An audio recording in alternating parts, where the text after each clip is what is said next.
Subhash Chandra Bose Jayanti is celebrated on 23rd January every year to remember, honor Netaji's figure as one of the greatest freedom fighters of India and to pass on his ideologies. His untiring efforts for the freedom of his nation earned him the greatest and the most respected titles of all time, Netaji. Netaji was born in Cuttack, Odisha on January 23, 1897 to Janaki Nath Bose, a Bengali lawyer, and Prabhavati Bose.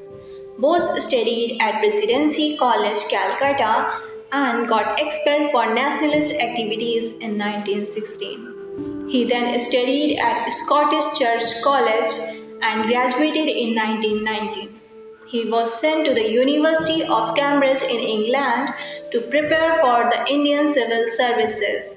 He passed the examination of Indian Civil Services in 1920, but within an year he resigned his candidacy and hurried back to India after hearing nationalist turmoils in India. On this day, flag hosting is a common practice which is observed across the country. Patriotic songs and anthems are hummed in colleges and schools by choirs and orchestra groups. Prakram Divas, also called Bravery Day, introduced by the Government of India in 2021 ahead of Netaji Subhash Chandra Bose's 125th birth anniversary, is now a formal national day that is celebrated in India on January 23rd.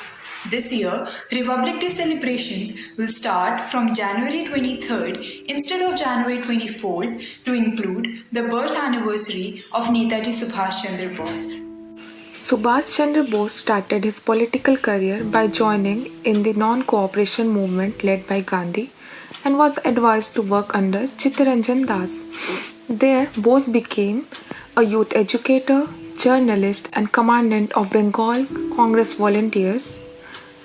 Later, he was imprisoned in 1921 for his association with an underground revolutionary group, the Bengal Volunteers. While in prison, he was appointed as the Chief Executive Officer of Calcutta Municipal Corporation in 1924. Then he was deported to Burma and then released.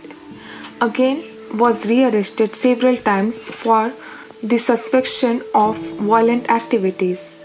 A major breakthrough came in his political career in 1938 when he was precariously elected as the President of Indian National Congress, but was short-lived, and after a year he resigned Indian National Congress political party due to the rising differences with Mahatma Gandhi.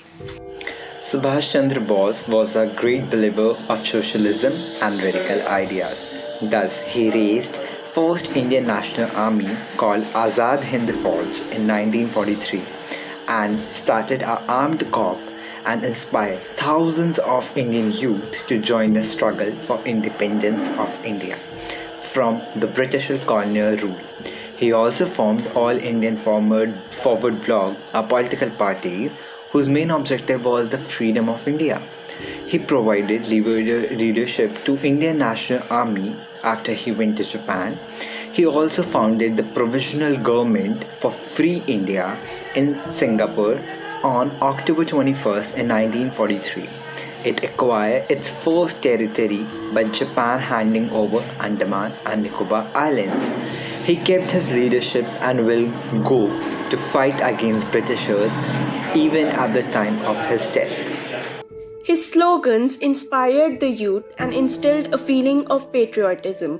Few of his very famous slogans like "Give me blood, I shall give you freedom," "Jai Hind" and "Dilli Chalo" still finds a place on the lips of the Indians.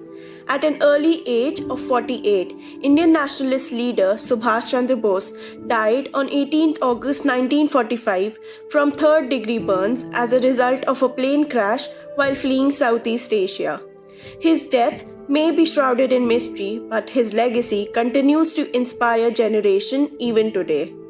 Nss Cvs wishes you all on this day and urges everyone to not only remember Netaji but also uphold his principles and help in making this country India that Subhash Chandra Bose dreamt of, an India without the barriers of caste, an India equal for all.